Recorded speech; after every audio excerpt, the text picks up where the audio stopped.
Central Asia program seminar at George Washington University, all virtual. Of course, I mean, I'm in the institute, but everybody else is virtual. We are here to discuss something that I think is really very important for the current situation in Central Asia and the management of the pandemic, which is the situation of Central Asian migrants in Russia. And they have been, at least at the beginning of the crisis, among the ones that were kind of forgotten element of the story. Things have been changing now, but this crisis and on many different aspects is showing us a lot of really interesting things to discuss about the situation of migrants in Russia and the Russia-Central Asia relationship. And for that, we have really three great speakers, and I'm so happy to have them here today, who will be presenting their own research on different aspects of that topic. We will first have Sherzod Eraliev, who was a former fellow here at the Central Asia program and who is now a postdoctoral researcher at the Aleksanteri Institute in Helsinki. Then we will have Rustam Urinboyev, who is associate professor at Lund University, also in Sweden. So we have a big Swedish team, and who is part of this great project called Gulag Echoes at the Aleksanteri Institute, looking at prison culture in Russia, and for Rustam's case, Muslim prison culture in Russia. And then last but not least, we will have Juliette Cluzio, who is assistant professor in anthropology at the Université Lumière in Lyon 2 in France, and who is managing also a big collective research program looking at a migrant, and especially the relationship to death, funerals, and everything related to this kind of aspect of life and of economy. So it's really a great team, and I'm really welcoming them here. For our audience, I would ask you to ask the question on the chat or the Q&A box on the right side of your screen, and I will be moderating the discussion. So let's begin. I will first give the floor to Sherzod for his presentation for about 15 minutes, and then we will move to Rustam and Juliette. Sherzod, the floor is yours. Thank you very much, Manan. It's I'm really pleased to be talking online via the Central Asia program platform. And I also greet my colleagues, Juliette and Rustam. Today, I'd like to speak about how the pandemic affected the lives of labor migrants in Russia, and partly, very in brief, how their remittance-dependent home countries in Central Asia also were affected. As the number of confirmed coronavirus cases started soar up, as of March 18th, Russia launched a ban of entry to all foreigners that has lasted and is still going on. Now we are in the middle of July, and authorities are thinking of opening the borders gradually, but that process is, as it seems, will take a longer period for migrants to cross the borders. As Russian local governments were given autonomy to define the level of confinement in their respective regions. In Moscow, for example, the largest destination for migrants, quite strict lockdown measures were taken. This meant that many businesses, especially in service and trade sectors, had to suspend their activities. And Central Asian migrants were first in line to lose their jobs, while authorities strongly advised companies and organizations against firing employees. Very few businesses could afford to keep their Russian employees on paid leave, let alone labor migrants. At best, these migrants were sent to unpaid leave without any guarantee of returning to the same job. As the severity of confinement differed from region to region, the scale of job losses also diverged. The loss of jobs also differed by sectors. While most migrants who were employed in service, trades, had to stay indoors, workers in construction sites, for example, were allowed to work after just several weeks of confinement. On April the 18th, the Russian president signed a decree allowing labor migrants to work without work permits or patente, just eliminating the need for permit payments, which is a considerable amount of money for migrants. This was allowed from March 15 to June 15. this also meant that the migrant stay in Russia would be automatically prolonged without penalties or fines or deportation. And from June 16 to September 15, migrants can submit applications for work permits online without the need to attend migration centers. But now they have to pay for their patente, the work permits. And how does the pandemic have impacted the people, those people? There is no official collection of data or systematic collection of data on the coronavirus infections or mortality among migrants. So based on legal, economic, and social vulnerabilities Central Asian migrants in Russia experience, we can assume that their risk for the infection are as high, if not higher, than among local Russian citizens.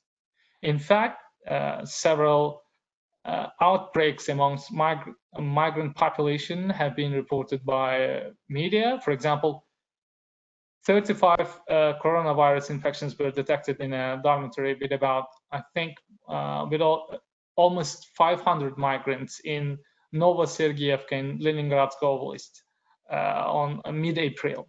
So later this number peaked to 123. So imagine in one building this large outbreak. And several outbreaks, similar ones, happened in other places of Russia as well, in Murmansk, or we've heard also of Bashkortostan. So during the pandemic, migrants have become one of the most vulnerable social groups. Many of them lost their jobs, thus their income. Others, on the contrary, have been forced to work on construction sites and in housing services, risking their health. When tested positive for coronavirus, migrants have had quite minimal access to Russian healthcare services. And charity organizations and local activists delivered food to those migrants who lost their jobs and had to stay indoors without any means to feed them.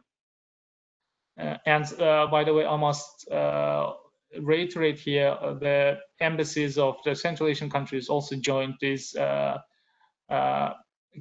campaign of giving out food or giving temporary shelter to migrants who lost their place to live.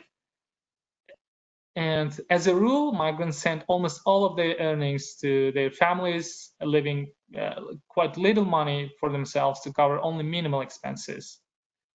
And at the same time, those migrants who had a job and had to commute amid the lockdown, for example, in April and May, they were often stopped by police to check not only their IDs, but this time also for travel permits.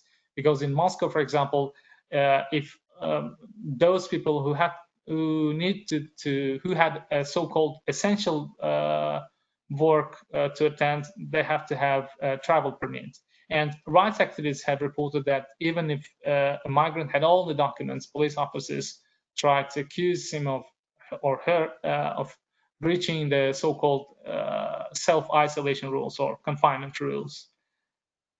As it happened in many countries around the world, lockdown measures led to economic crisis caused by shuttering of businesses and the mass loss of jobs. In Russia's case, the plummeting of oil prices that happened just before the lockdown, around I think March 8, 9, or 10, exacerbated the economic crisis. While the number of officially registered people seeking jobs peaked to 2 million people in late May, experts have estimated that real figures of employment in Russia is somewhere between 6 or even 8 million people. That is around 10% of the Russian labor workforce. And obviously, there are no statistics on how many migrants lost their jobs. A couple of researcher groups conducted online surveys among migrants, where more in one case, almost half of the migrants reported the loss of jobs, or in another survey, every third migrant reported that he or she has lost a job. However, I think these surveys were conducted in one in May and another one in June, which means that now the confinement measures or quarantine measures have eased in Russia, and businesses are returning to normal activity, and it seems that some of the people who have lost their jobs are now back in their business. But we still have thousands, if not tens of thousands, of people who have lost their jobs. And as a rule, the search for a scapegoat and in times of crisis is a widespread phenomenon everywhere in the world. We can see this happening almost all over the world. And Russia, of course, is not an exception. Anti-migrant sentiments in Russia are based on fears that migrants take away jobs from local people, abuse medical and social services, disrespect Russian culture and norms of behavior that are accepted in this society. And as the pandemic deepens economic crisis, many local Russians lose jobs, and the living standards will continue to decrease. And more Russians see migrant workers as their competitors in the job market. It is quite possible that the role of populists exploiting anti-migrant sentiments and xenophobia among population will rise. And it seems this will exacerbate already strong anti-migrant rhetoric in the Russian society. At the same time as the unemployment levels increased sharply in May, Russian authorities started to adopt new rules that ensure the priority of employment of local population and skilled jobs. And while the loss of jobs is only one of the impacts of the pandemic, even those migrants who keep their jobs are feeling its negative impact in terms of respect for their labor rights or timely payment of salaries. As the demand for jobs among migrants is increasing, many employees are trying to take advantage of the situation with decreasing the pay, demanding more overwork hours, or delaying payments. Here, I would like to mention just two cases quickly. One with the company Delivery Club, or a subsidiary of Russia's internet giant Mail.ru. The service delivers, among others, mostly food, and it has only in Moscow it has 3,000 couriers. The company demanded that couriers not to become employees of the company, but sign service agreements as self-employed people, which means that this allows them, the company, to avoid social security payments and easily terminate contracts with disobedient workers without any consequences. And surprisingly, and these things are now going these days, thanks to a group of couriers with Russian citizenship, the workers now were able to strike against and catch the media attention, and it seems they will keep demanding their rights. But how the situation will evolve, we need to see that. Or another example comes from a construction sector. A couple of days ago, several hundred workers, I think 300 workers, and most of them Uzbeks, staged a riot against their employer, a Turkish-owned Renaissance construction company in Amurska Oblast of Russia. The company later adopted to have deducted salaries of about 1,000 workers for, I think, 15 million Russian rubles. That is about that is more than $200,000 US. And that's all. That's this reduction of salary only for 2 months of 1,000 people. And governments of Central Asian countries organized several chartered flights to bring home the most vulnerable groups of its citizens in Russia. There are still tens of thousands of people in queue who want to return home. And for example, Uzbekistan has reported that 65,000 of its citizens has returned since the beginning of the pandemic, since mid-March, and most of them coming from Russia or crossing the Kazakh-Uzbek border, which means considerable part of them come from Russia. Apart from chartered flights, we've seen also several times an accumulation of large number of migrants, Uzbeks, Tajiks, and Kyrgyz along the Russian-Kazakhstani border. They were not allowed to cross the Kazakh border to reach their home countries. And initially, although the authorities of Central Asian countries advised strongly against gathering at the border, saying that only they will be lifted only by the chartered flights, people were still coming to the border area, and in the quite recent one, with more than 2,000 Uzbeks stranded next to the Russian Kazakh border, and I think with a small fight with police as well, Russian police as well, that authorities had to react. And today,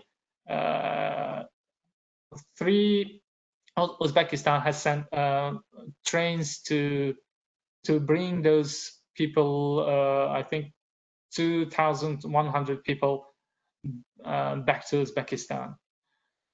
So what about Central Asian countries? Remittances are crucial for many developing countries, especially in Central Asia. So the loss of jobs and the reduction of earnings for a significant number of Central Asian migrants have already led to a decrease in remittances to home countries. Moreover, the economies of Central Asian countries have already suffered from national lockdown measures and closure of businesses. And the weakening of Russian economy, one of the largest, if not the largest partner for Central Asian countries, and the reduction of remittances present a serious threat to economies in the region. In this regard, the most of the impact will be felt in Kyrgyzstan and Tajikistan, the region's poorest countries. I think last month, some media started to report that remittances in March and April fell by almost 50% compared to the same period of the previous year.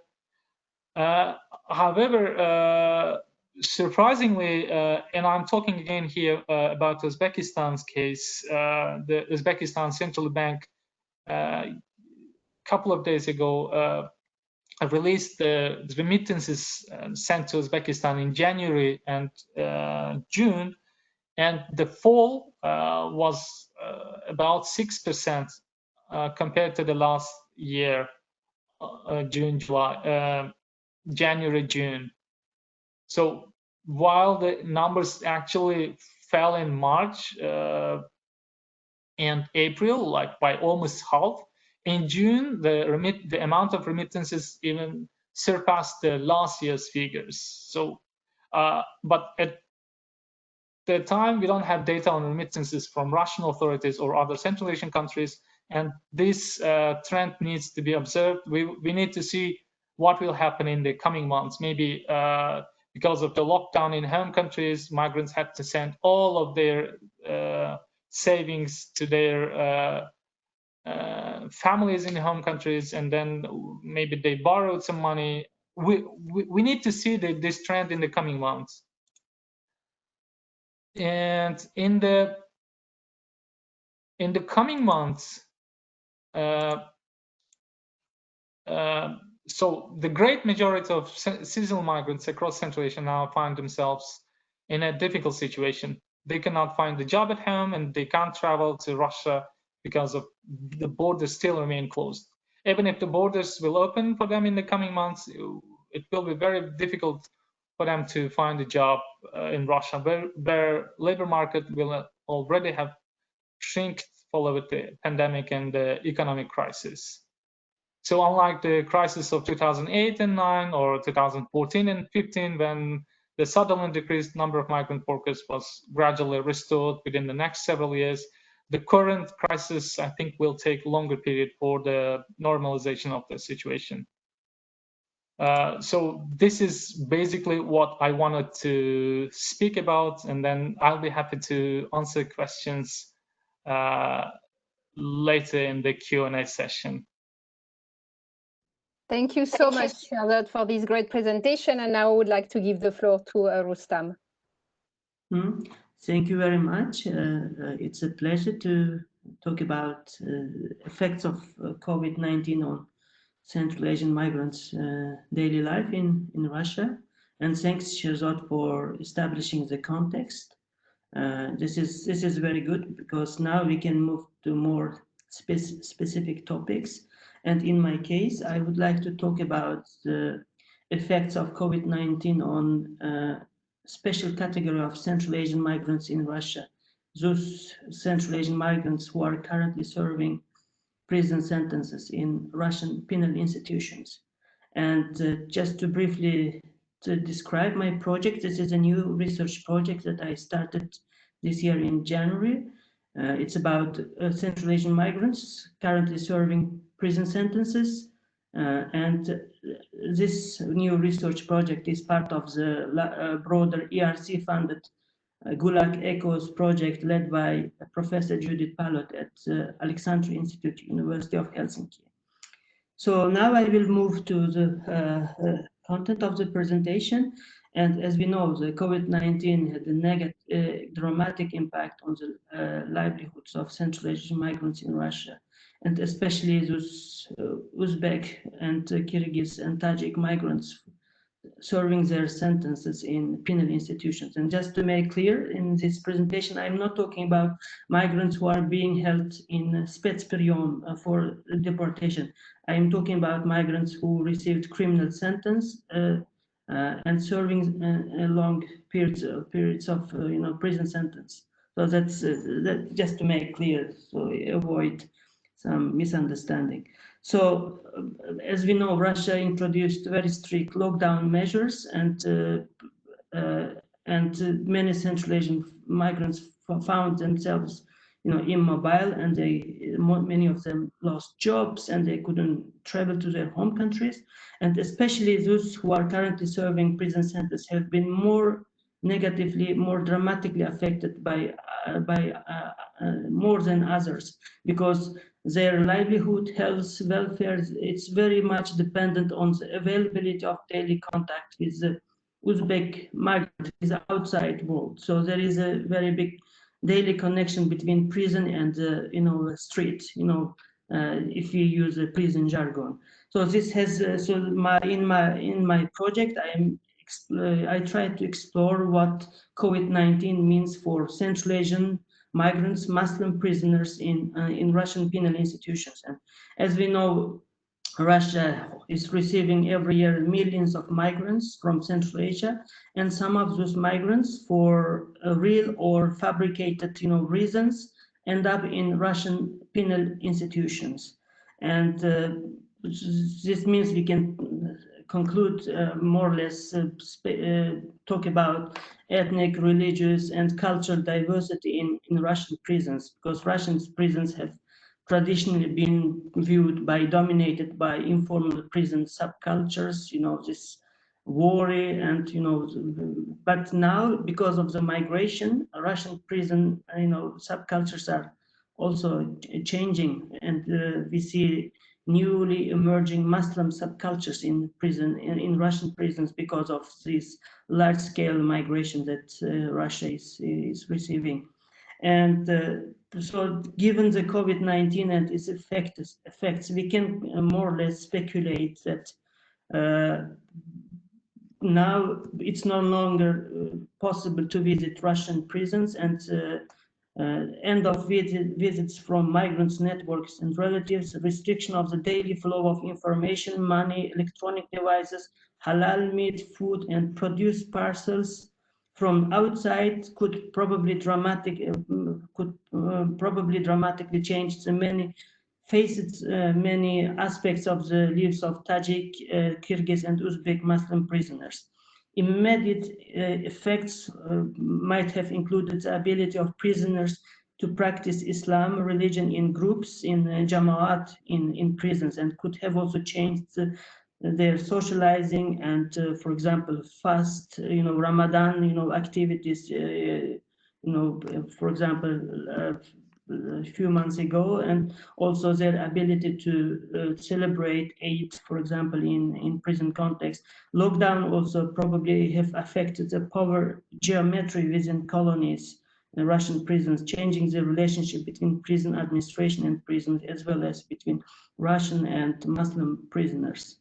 So we can, since there is no any information provided by Russian Federal Penitentiary Service about the effects of COVID-19, it's very hard to assess the situation of Central Asian migrants in Russian penal institutions. So this means we probably pose speculative questions about their conditions in COVID times.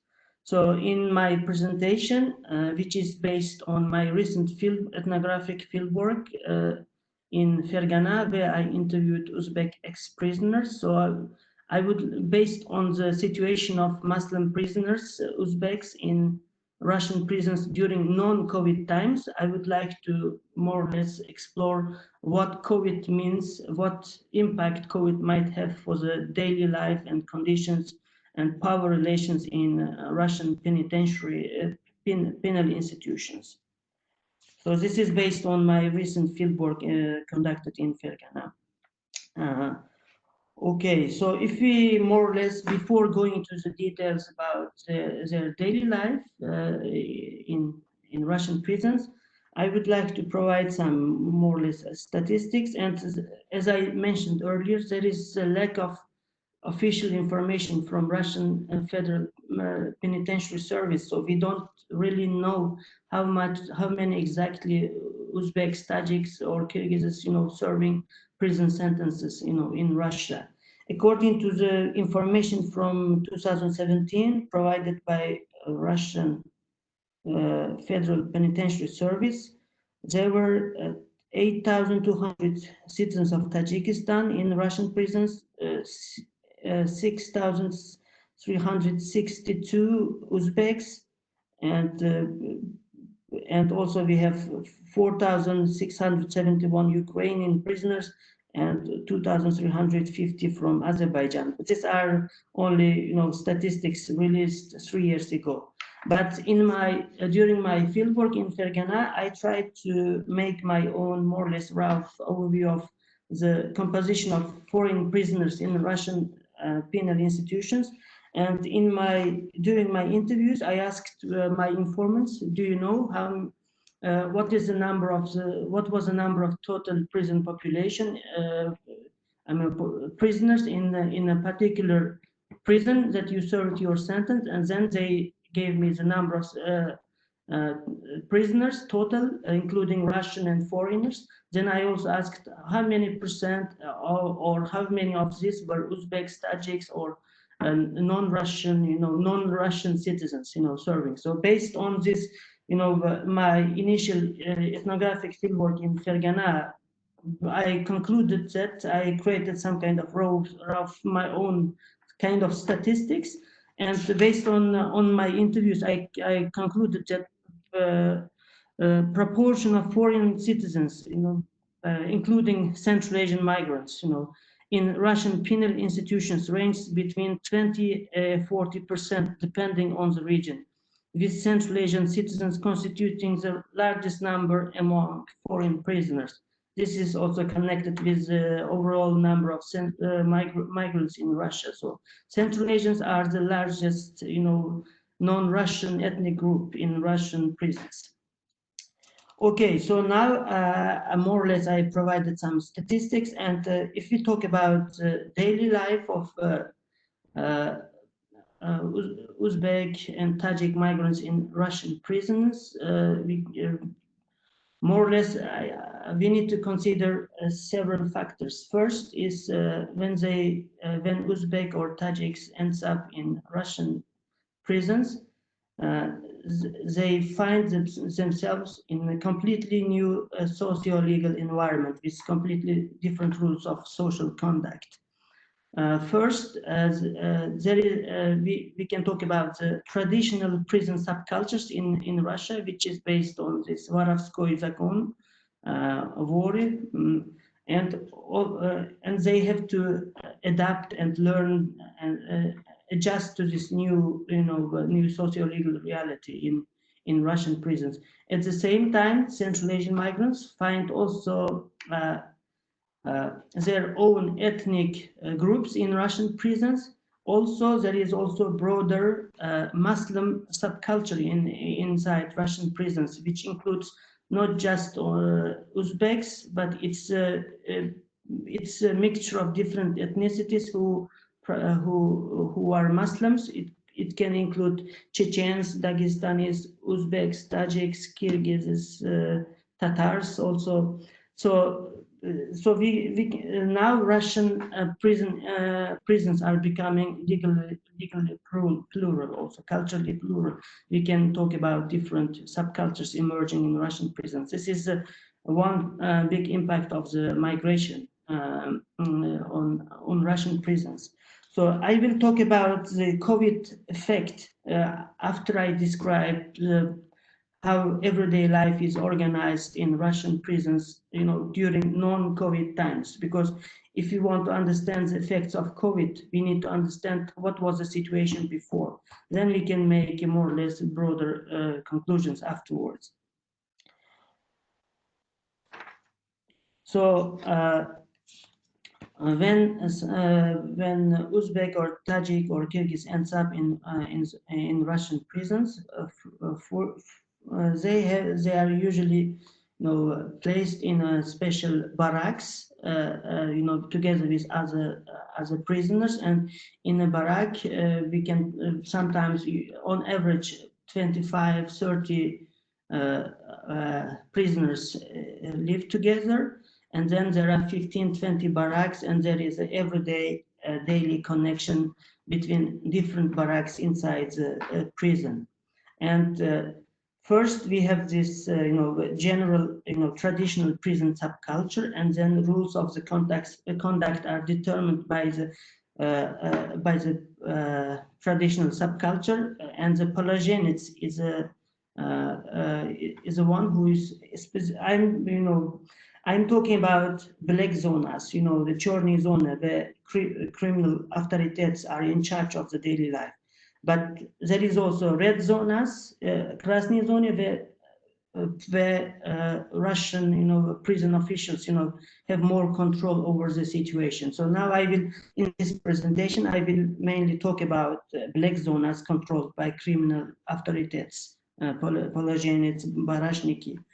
So migrants, Muslim prisons, they have to more or less comply with the rules. And then afterwards, also, there is a daily communication between different barracks, between 15 barracks in Russian prisons, inside the prison. And then in each barrack, you find 5, 6, up to 10 Muslims. And in some barracks, there might be 3, 4 Uzbeks, and in other barracks, you find 5, 6 Uzbeks. So there is a daily contact between different barracks. And then for example, Uzbeks have their own mutual assistance fund among, inside the, prison.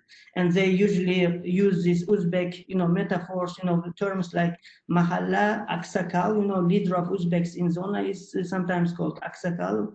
And also they have some kind of established inside the prison, they kind of Uzbek style, Mahalla. Tajiks have their also own community, and Kyrgyz has their own community. So, and then they have kind of mutual assistance fund, and it's called Korobka, and they share, and then what everyone who gets products, money and parcels from outside, they share it, and they have a kind of mutual assistance fund.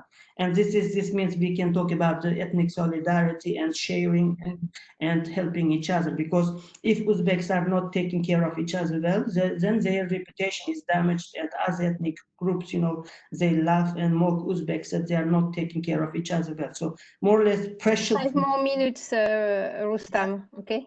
Okay, so this is one part, and then this is more ethnic solidarity. We can also talk about prison, Muslim solidarity, and there is usually mosque inside the prison, and then during especially Ramadan time, you find 80 up to 100, Muslims praying together in a group in a Jamaat setting, and this creates kind of a Muslim solidarity, and then Muslims have more control, more influence. In comparison to other non-Muslims who do not have such a practice in prison context. So this creates also kind of Muslim solidarity in Russian prisons. So these are two key parts, and we can talk about ethnicity-driven and Islam-driven solidarity networks in prison. But now we are living in a COVID-19 era, and this means because of the restriction and lockdown and end of the visits in prisons, there is no mobility between different barracks inside the prison, which means Muslims are no longer solidary group, and they are probably losing their influence and social safety networks. And this also applies to ethnicity-driven groups in Russian prisons. So this means this is more, and also Muslims, because migrants themselves, working in Russia, they are vulnerable. They are no longer able to support those who are sitting in prisons. As a result, there is no any contact, with outside world, and I think we can conclude that Muslims are weaker now, and their living conditions significantly worsened in COVID times, and then they cannot practice religion anymore because mosques inside the Russian prisons are closed. So this has negative. I think I would say that migrants serving prison sentence are more negatively affected than others during COVID times. So sorry, yeah, I'm done. Yeah. Thank you so much, Rustam. It's just a fascinating research. It's really a unique field work. Let's now give the floor to Juliette for her presentation. Hello, everyone. Can you hear me well? Yes. Okay, well, thank you, Marlene, for inviting me, and thank you, Sherzod and Rustam, for your very interesting presentations. My contribution will attempt to outline the situation regarding the way in which Central Asian migrant workers and Central Asian who are permanently resident in Russia dealt with deaths and burials during the period of confinement in Russia from March to June of this year. So my data is based on field work I've been doing since 2017 on death and burials among Tajiks living and working in Russia. And I will also rely on what I've read in the media, what I've seen on various social networks, on conversations I had with people in Russia and Tajikistan, etc. So it will not be exhaustive, of course, and it will be based mainly on what is happening to people from Tajikistan in Russia. So it is said that every year about 1,000 Tajiks are repatriated after their death to their countries of origin, to Tajikistan. That is about 3 coffins a day. But we do not know how many Tajiks die in Russia each year, let alone how many migrants from Central Asia. But if we count that the borders were closed between March and June, we are potentially talking about 250 to 300 corpses of Tajik citizens who would have been stored in mortuaries longer than usual, waiting to be buried either in Central Asia, either in Russia. although this figure may be actually lower since many deaths of Central Asian migrants, of what we know actually, occur in the workplace or on the road in car accidents. And both places were, of course, much less crowded with confinement. In addition, we still lack of information. There's still a lack of information on the extent of infection of the migrant population, as Sherzod mentioned it, as compared to the Russian population in general. So one would expect a greater circulation of the virus in the more vulnerable population, as has been observed in many other countries, actually, but we do not have much information on this. So during the pandemic, specific measures were taken regarding the treatment of the dead. The pandemic decrees state that funerals should be organized with a very limited number of people, that those who died from COVID-19 should be buried in wooden coffins, themselves wrapped in a plastic cover with a document indicating the cause of death on it. In addition, the Spiritual Administration of Muslims in Russia, DUM, has issued fatwas recommending that strict procedures be followed for washing the bodies and burying the deceased in closed coffins. In fact, the muftiats in Central Asia have also made similar recommendations. One of the first practical questions raised by the death of Central Asian migrant in Russia is how to, and this is a question that is raised, of course, even before the pandemic outbreak, so this question is how to provide appropriate services to the deceased with the available financial means. So we'll start with this financial aspect. How much does a funeral in Russia cost, and especially in times of sanitary crisis? So among Central Asian workers, well, contrary to most Russian families, Central Asian workers in Russia do not call funeral home to take care of their dead compatriot, friend, colleague, relative. First, because it usually does not provide Muslim funerals, and second, because it is often too expensive.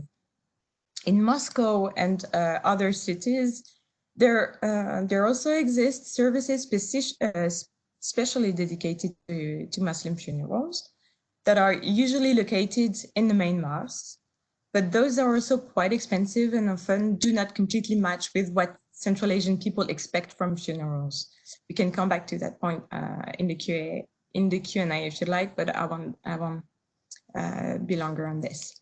So for Central Asian deceased in Russia, janaza, so the prayer for the dead, right, is usually being done by a Central Asian mullah for a small amount of money.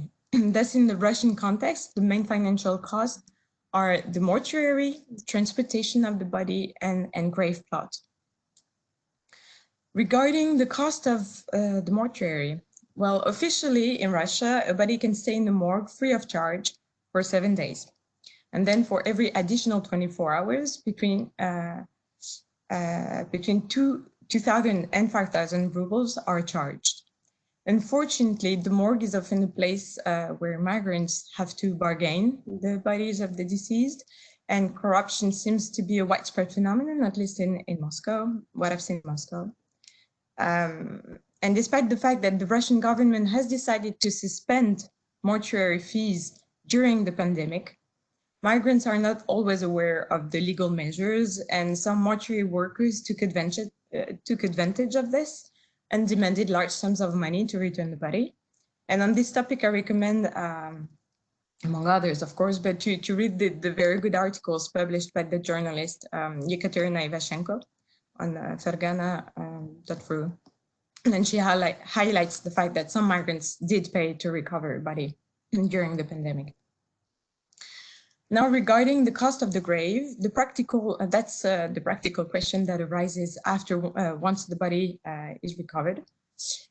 In pre-pandemic Russia, most Central Asian families requested that the body of their relative in Russia be returned to Central Asia. And not only is this request emotionally important, but it also appears to be the cheapest way to bury a relative, because in Central Asia, in most parts, especially in rural areas, there is no charge, there is no fee to bury someone for the grave. Until the outbreak of the pandemic, Bodies could be repatriated. So these examples are taken from my fieldwork that I did in Moscow and the cities nearby. So the examples will be taken from my fieldwork. Bodies could be repatriated from Moscow or St. Petersburg to Tajikistan for the total amount of 25 to 30,000 rubles. That is approximately 300 euros. A price that included mortuary fees, both wooden and zinc coffins for transportation, and the transportation to the airport.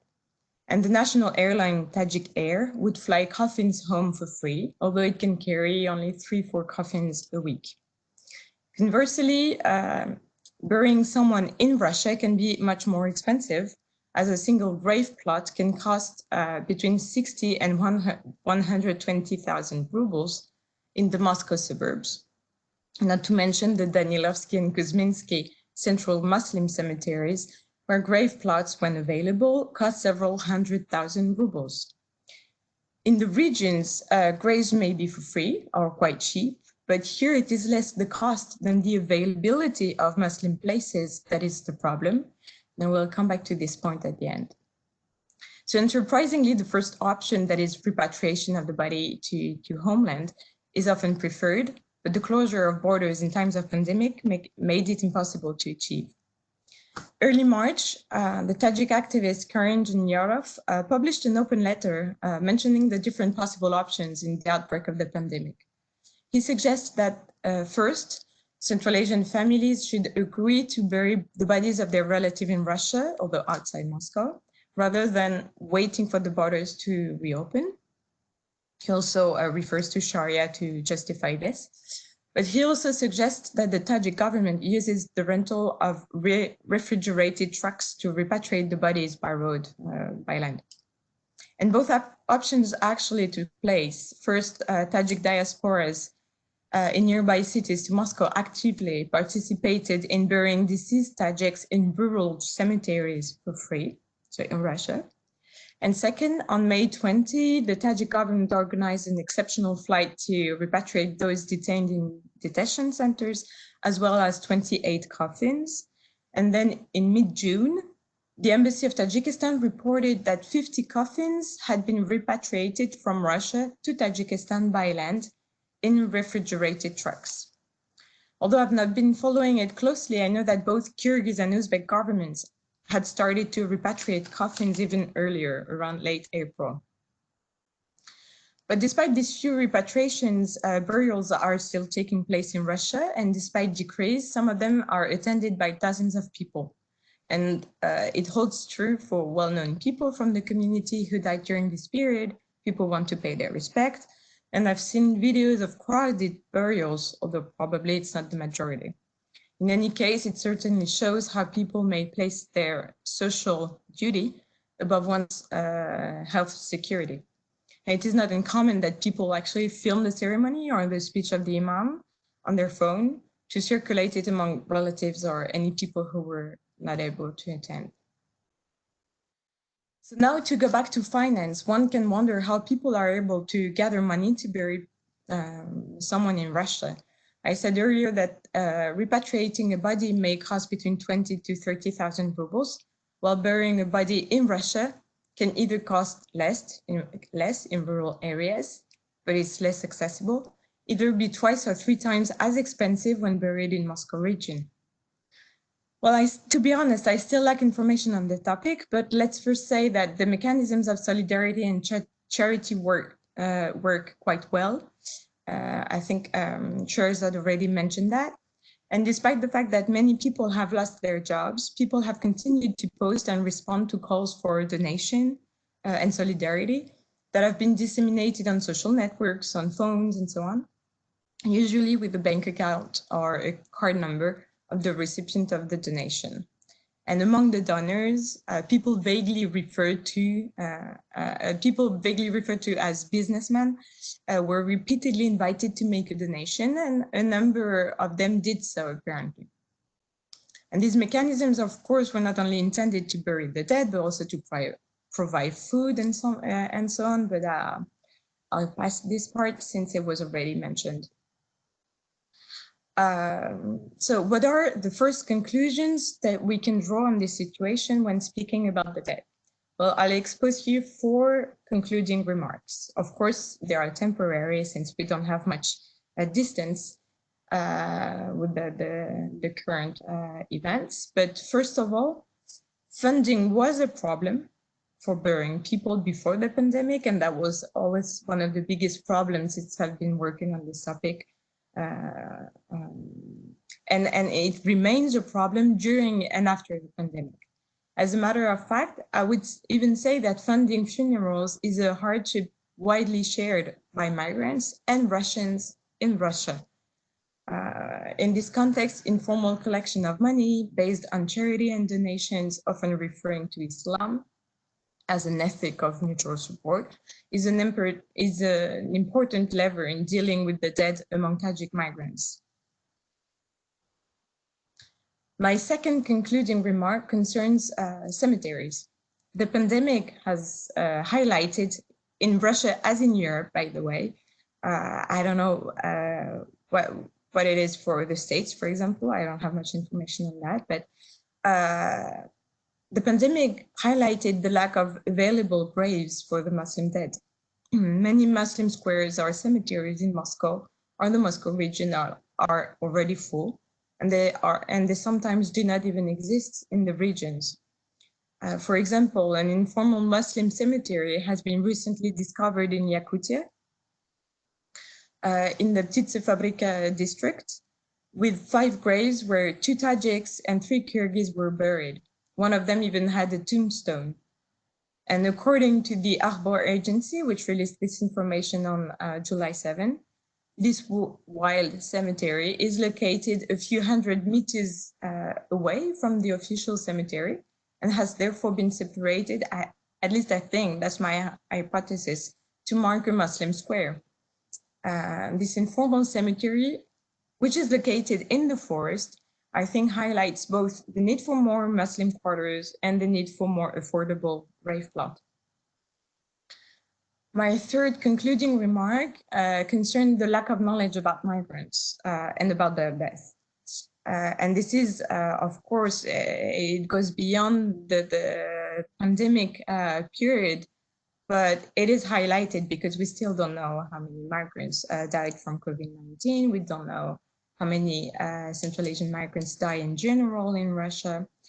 I think that this reflects the paradox of the situation of migrants in Russia. We talk a lot about migration, migrants, and some subjects such as crime, employment, money, but others are completely invisible, such as death and funerals. And counting the dead among Central Asians poses obvious problems, which are related to the fact that some of them are migrants, while others are Russian citizens, for example. So one of the difficulties, let's say. Nevertheless, these figures are not available, at least not to my knowledge. And even the Central Asian republics, at least Tajikistan, but it's probably the same for Uzbekistan and Kyrgyzstan, and maybe I'm wrong on this. These Central Asian republics do not seem to be able to provide figures either. I see this as a clear marker of state neglect and even violence against migrants from Central Asia. And my fourth and final concluding remark concerns informal solidarity mechanisms, whether they are based on village, regional, national, ethnic, or religious identifications and values. These mechanisms worked quite significantly during the COVID-19 pandemic. Solidarity consisted of helping the living by providing food to homes and dormitories, but also of honoring the dead by treating them with dignity. Over time, I think we may find that it may have enhanced the visibility of specific organizations dedicated to helping Central Asian migrants, right, such as NGOs or diaspora organizations, and the visibility of some informal leaders. But this, of course, remains to be explored. Well, thank you for your attention. I will stop here. Thank you so much, Juliette. Really also fascinating. So as you can see, we had 3 speakers really looking at much more than just the issues of remittances and management of the legal and the logistical aspect of the crisis, and going really deeper in what it means to be a migrant and all the different aspects of life, going from prison to death, that are part of everyday life. I now would like to open the floor for questions. So I welcome a question in the chat or in the Q&A boxes. And let me begin with the first one we had. We had two questions that maybe would be, I guess, for Sherzod, but I invite both Rustam and Juliette to comment also about the rise of anti-migrant feelings in Russia linked to the pandemics. And so the two questions more or less ask if we could notice when for example, the Russian media were reporting about migrants getting COVID-19, what that is done with some kind of anti-migrant tones, what the migrants accused of being bearer of the pandemics, and how all this kind of traditional xenophobia toward migrants has been exacerbated or not during the crisis. Sherzod, would you like to begin on that question, and maybe then others? Yes. First of all, we don't have official results of the pollsters since the start of the pandemic that measure the level of xenophobia in society. For example, Levada Center regularly monitors xenophobia and anti-migrant sentiments among population, and we haven't seen their newest results. I think it should come maybe somewhere in autumn. But we have seen several media, including, for example, Komsomolskaya Pravda, or even other mainstream media outlets, reporting that migrants who are left on their own, who have lost their jobs, who are hungry, and so much hungry that they are already grabbing food from people who have just left the grocery stores. However, without providing evidence to support such claims. I've even read a paper that journalist himself tried to leave some food or openly demonstrate that he has left the store with a lot of food, that trying to demonstrate himself as an easy target for potential migrant attackers, but it didn't have, no one attacked him. So he said, yeah, maybe this experiment have failed, but this doesn't mean that migrants are not eager to grab food.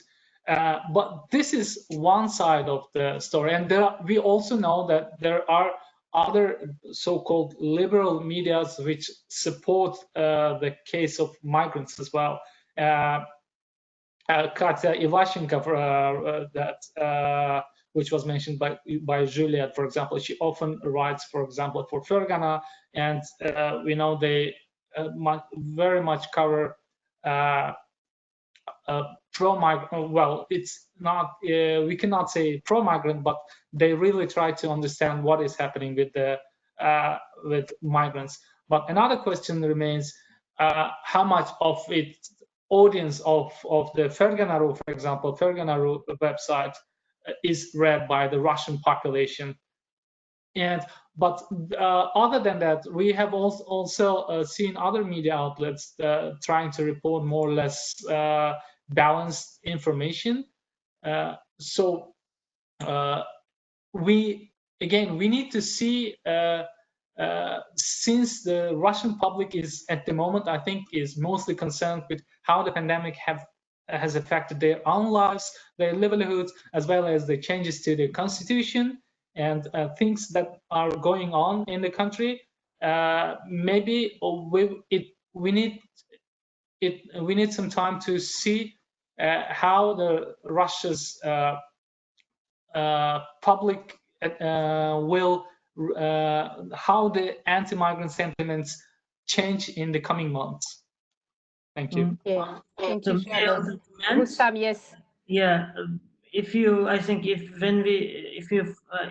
think many people follow these Russian media outlets when COVID-19 pandemic started and Russia introduced strict lockdown and many migrants lost jobs. The Russian media outlets predicted that there would be many crime cases among migrants because they lost jobs, and then they more or less predicted that many migrants commit crimes.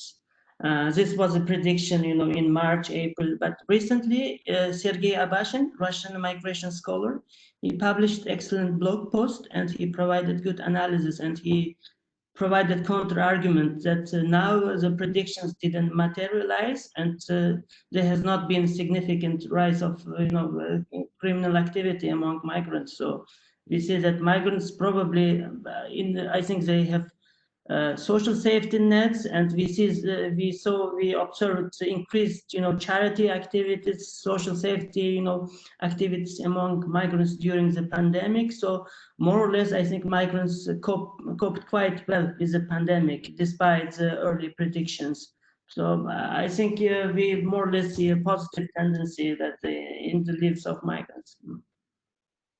Thank you. Yes, so that will help me kind of continuing the discussion, because we had a question about the role of the kind of associative life of migrants during the pandemics. Do we see any kind of new association emerging, helping, so in a more formal or institutionalized way than just the kind of traditional safety network and solidarity, but more kind of civil society of migrants emerging, institution emerging, helping for charity? What about also the help given by the embassies from Central Asian countries, and a specific aspect that I guess specifically for Juliette, about how the mosque, the solidarity network around the mosque function when the mosque is closed, right, during lockdown. So how this kind of Islamic solidarity can still function when the mosque is done, and how all that can be organized. So a kind of broad question with several aspects on the kind of the associative life of migrants during the crisis.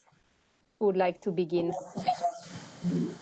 Well, I may begin, just because I wanted to also to answer to the former question really quickly, just to mention that during the pandemic in March and April, there were two signs of anti-migrant feelings that were really clear.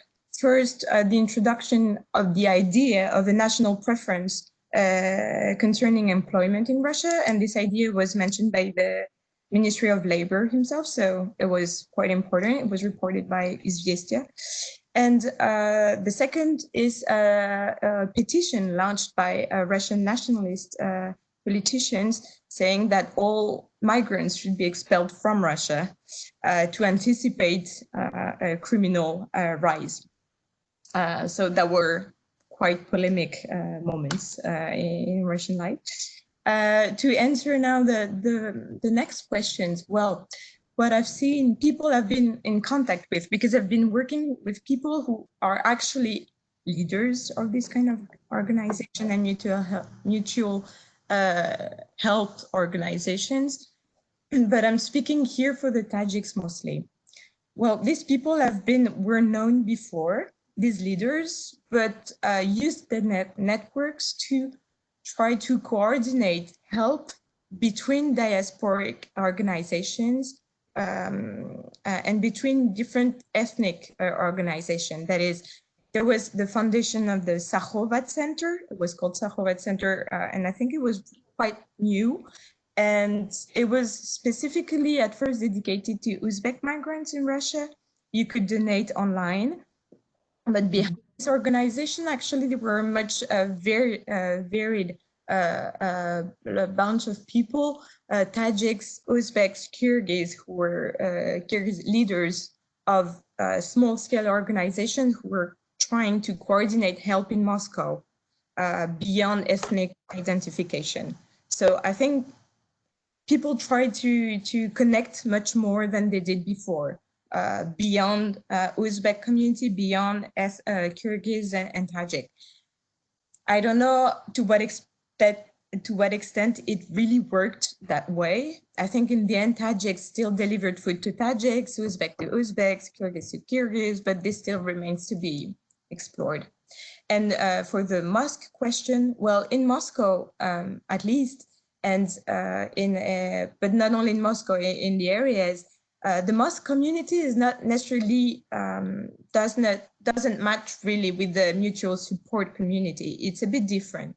So you can be part of Karopka, as you said, Rustam, although people don't really call it that way, among Tajiks at least, but it's not necessarily because you go to the same mosque. So the fact that the mosques were closed did not necessarily prevent people from gathering money online, especially now with ICT, you can gather money online, and people were, I mean, the main obstacle was how to deliver food to people when your movement are restricted. So they tried to, what I've seen in Moscow at least, it was stores, backdoor stores, back room in stores that were left open, and migrants were said, go there and take 2 baskets that we prepared before, and so on. So people were actually getting their food on their own from the storage. That's, I hope it answers some of the questions. Yeah, thank you. Sherzod or Rustam, would you like to add on these kind of solidarity mechanisms? Yes, I think most of the part was covered by Juliet, but what I could add also that, yes, several businessmen also, including Alisher Osmanov, well-known Russian businessman, he has also allocated a considerable amount of money, which was arranged, I think, through Uzbek embassy. Can you hear me well? I think I'm hearing some background noise. Yeah, there are some background noise, but we can hear you. Yes. So, and we have seen on an individual and grassroots level some activism among people who, more migrants who were maybe who have adapted more or less to Russian society, including students or former students who have more or less jobs, stable jobs. They were trying to navigate, coordinate the help to other migrants in need, and a lot of migrants, I think, also a lot of migrants who have lost their incomes, they had to borrow from other migrants. So this also worked, and I think now what we have seen in terms of migrant activity, not only in Central Asian migrant activity or solidarity activism, not only in Russia but also in other parts of the world. There, for example, we have seen many Kyrgyz people around the world, and partly in Russia as well, trying to organize and collect some money and coordinate this help to maybe to buy some medical equipment or PPE, and to try to get it delivered to the country, which is now in quite dire situation. Thank you. I think Sherzod and Juliet covered most of the things, and just to add something, I think one new tendency, not new, but more or less tendency was that smartphones, social media-based activism has increased significantly. I am from a village in Fergana, and many of my village friends, Mahalla friends, they work in different cities of Russia, and we have a Telegram group. And then in this Telegram group we are more or less about 200 people. And then before, I think our Telegram group of my villagers, they were mainly city focused. For example, migrants in Moscow from our village, they helped each other. So Irkutsk was separate, but during this pandemic times, more or less, I could see more unified approach. And for example, our villager working in Irkutsk supported our village member in Moscow and Khabarovsk. We have even members there. So this was one big change, that social media, smartphones became very important in COVID times in relation to sending the body, supporting those who lost jobs and finding apartments, everything. I think this was one important change in my observations. Yeah. Great. We had also questions that were more at the kind of state level about the relationship between Central Asia and between Russia and Kyrgyzstan, Uzbekistan, and Tajikistan as countries that send the most migrants. Have we seen any attempt, for example, by Kyrgyzstan to try to leverage on Russia to be sure Russia would deliver some kind of help or financial support to migrants as being part of the Eurasian economic community? And what about with what Juliette was saying about this kind of nationalist claims of trying to push migrants back home? What about the situation for Tajikistan and Uzbekistan, who are not part of the Eurasian Economic Union and who can feel that given the pressure, it would be better to be part of it to be sure migrants can continue to work than to be outside? So how do you think the pandemics can kind of play in the general relationship between Russia and the three countries that are sending migrants? Maybe if I may start, Yeah. colleagues will continue. I would personally say that this particular pandemic did not very much focus, did not very much show the importance of joining the Eurasian Economic Union, because they were exempt from paying for their patente work permits, and they were allowed at least for 3 months. So this didn't very much play an important role. But otherwise, on the contrary, since those working, those Kyrgyz migrants who were working during the pandemic, because their tax is taken from their salaries, they were still paying the actual so-called migrant tax, rather than compared to other Central Asian Uzbek or Tajik migrants. Yes, and yeah, what I wanted to say, during this particular time, maybe this didn't play very much significant role. I don't know what other colleagues have, if they have other opinions. I agree with Sherzod, yeah. Okay, good. Juliette, any comments on what it means for Tajikistan in its relationship to Russia? To say, except that there are representatives of the Ministry of Labor of Tajikistan in Russia. It's a center representation that is specially dedicated to helping migrants finding jobs and being in line with the Russian regulation. And on social media is what I've been reported. I mean, people complain a lot about the lack of activity and the lack of visibility of Tajik representatives during this crisis. Although we know that there were some help that was provided, it was obviously not enough, and corruption seems to be one of the main problems still. Mm-hmm. Good, and thank you. More questions that are more on the crisis, the pandemics itself, about how migrants can access healthcare in Russia. Is that linked to their immigration status? When they are illegal, can they still go to a healthcare, any kind of institution? How do they manage the situation for both those who are documented but maybe without healthcare insurance, and those who are illegals and who are in a more difficult situation? Juliette, do you want to begin? Well, the thing is, healthcare for migrants is practically non-existing in Russia, although all migrants who have a patent, who fall under the patent regime, do pay an insurance when they pay their patent.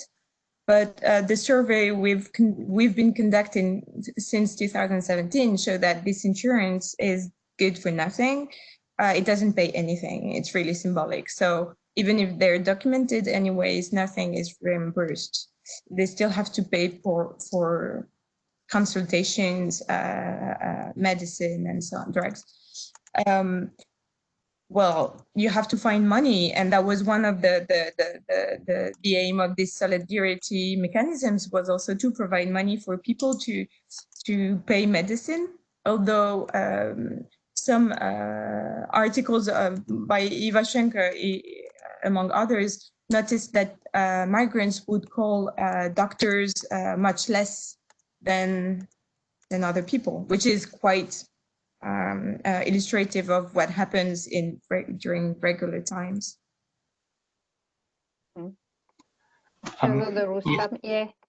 Yes, if I may add, technically, in terms of, legally, I think Russian authorities have identified coronavirus, this COVID-19, as a disease that is treated, that needs to be treated regardless of a nationality of the person infected.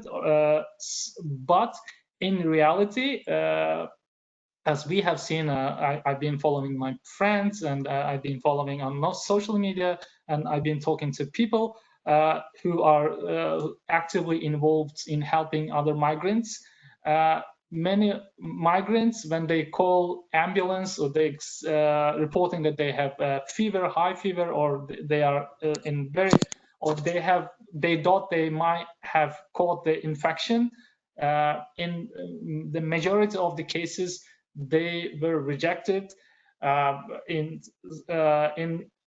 In some cases, saying that they are not Russian citizens, or they are not entitled to medical help, or saying that just wait. In other cases, if migrants were quite insistent and persisting, or they were using the help of migrant activists who would call on their behalf, ambulances would come. Sometimes they would check the fever, and maybe even in some cases would take tests. But in very few instances, migrants were able to get medical help from health services in Russia. Great points. We have another question that is in fact asking the three of you to kind of reflect on the way you have been using the category of migrant, and which is a difficult one, and how much the way you use it, or the way it is used in Russia, it's of course reflecting the structural inequalities between Russia and Central Asia, and what does it mean for migrants as citizens or residents in Russia that are very often deprived of some of their basic rights. So the question is really a kind of self-reflection on the way you use the categories, and what does that mean about social groups, in fact, trying to struggle to survive in the system. So something about the kind of the social class aspect of migrants. Well, I can start. I've started my presentation saying that I was looking at Central Asian migrant workers and Central Asian residents in Russia, because indeed what we're seeing is that I think Sherzod or Rustam, I can't remember who mentioned that, but people in need are often people with a temporary permit. So the fall in the category of migrant legally understood in Russia, as legally understood in Russia, temporary workers, but permanent residents or Russian citizens, of course, do not. But what is interesting is that among informal leaders, or people who were actually organizing help, are people who are often familiar with the Russian society, and who fall rather under the category of Russian citizens or permanent residents in Russia. But I do reckon that this category is widely used in any articles, and we sometimes use it as taken for granted, although it covers many different administrative and social services and situations. Yeah, if I add to in Juliette's, I think it's a use of the word migrant, I think usually depends on the context and the circumstances. if you are in the everyday life, Russia, Moscow, if you ask Russian who is migrant, they say that anyone who doesn't look Russian, Slavic is a migrant. It doesn't matter if you have a Russian citizenship or if you are working without any documents. This is a typical, connotation that the word migrant have. But in our case, for example, in my presentation, I referred to migrant who originates from Central Asia, who came to Russia for temporary work and whose purpose is to return home eventually. So these are more like a seasonal, people with a temporary stay in Russia. And I have also experienced, cases when even Russian-looking, ethnic Russians who are citizens of Uzbekistan and who are working in Russia, they are also treated as a migrant. So your ethnicity also sometimes, the way how you look also doesn't matter. For example, Sasha, he commented that when he was stopped by police in Moscow, then he said that, look, I'm a Russian, why you are stopping me? Then he said that you are not Russian, you are Uzbek, and if you are Russian, then Russian police said I am Chinese. So he was just joking about, so it depends on the context. I wouldn't apply this term universally to one category. Mm-hmm. Yes. Yeah, apart from what's being said, I would also say, yeah, it depends on contextually. I would also add that every year, for example, Russian Ministry of Internal Affairs, they release the statistics on the people who have entered for work purposes, study purposes, or people who have got their permanent residence or Russian citizenship. So among Central Asian peoples, every year, around 100,000 people get either Russian citizenship or Russian permanent residence. And this doesn't include another thousands of students that come from Central Asian countries. So again, when I mostly refer to Central Asian migrants, I refer to those migrants who visit Russia for work, and this also includes those people who, for the sake of easiness and for the sake of getting rid of having a minimal bureaucracy, try to obtain either Russian citizenship if they are lucky, or Russian residence permits, which allows them to easily navigate Russian bureaucracy. And this does not mean that they will permanently stay in Russia. It might be like their lives already might be like coming back and forth between their home countries and their migrant destination. That's it. Thanks.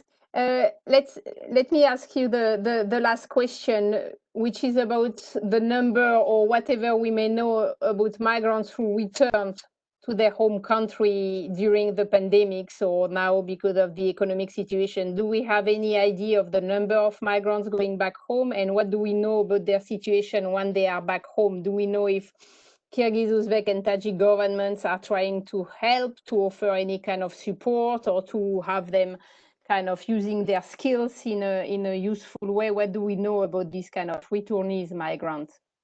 Sherzod, I think I'll mostly be speaking of Uzbeks, because I've been closely following both Russian and Uzbek media in this regard.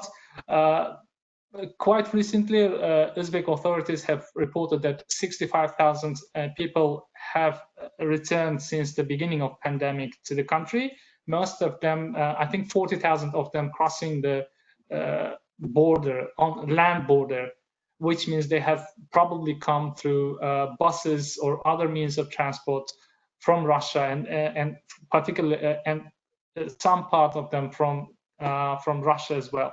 As we know, when the Uzbek and as well as Tajik authorities, I think the Tajik authorities started quite later to bring back their compatriots to home country. But when they announced, there were tens of thousands of people in queue. Even I had several calls from people asking if I have any connection to get a ticket home. But anyways, so I believe there are still thousands of people who want to return, and the recent accumulation or large number of people who have gathered at the Russian-Kazakh border, this also shows that there are still people who want to return, who either cannot afford flight tickets, or as we have seen on the media, who have their own vehicles, cars, in most cases cars, that they want to return on land. And there are also people who they know they will not be able to get on a chartered flight because they are not in a vulnerable group. And all migrants who have returned, at least from Russia, they are kept in a so-called quarantine zone in near Tashkent, in large quarantine zones for a couple of weeks, and after that they are released. So far, the government has not announced any kind of reintegration or any kind of plans that I know of. Thank you.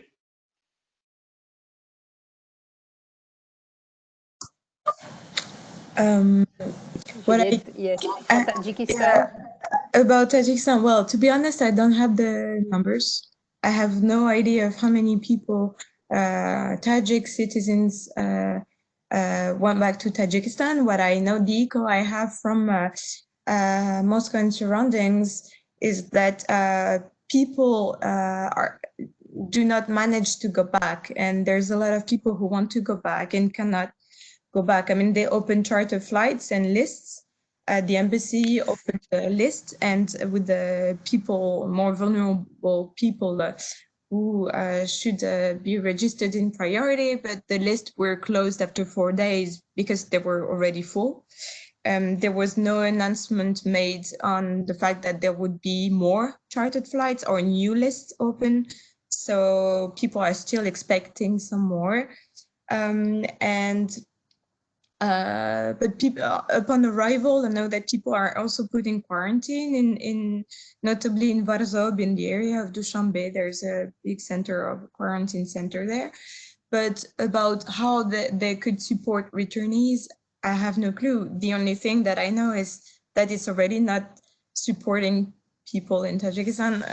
So I don't know how they could actually support returnees, but they have, until recently, the Tajik government refused to lighten the taxes for businessmen, and small companies, contrary to what Uzbekistan did. So it was also a big fuss about it. That's all I can say. That's great. Rustam, I have been following Uzbek migrants case, but Sherzod has already covered. Just to add, I think there has not been any significant attempt to reintegrate Uzbek migrants into the local economy, but we see the opposite tendency. Many migrants want to return home, but at the same time we see the opposite tendency. When I talk with the people in our village, many of young people in our village, they are looking forward to go back to Russia as soon as the borders open. So there is also the tendency to return to Russia because there is no job in Uzbekistan. You know, the economy is quite bad now.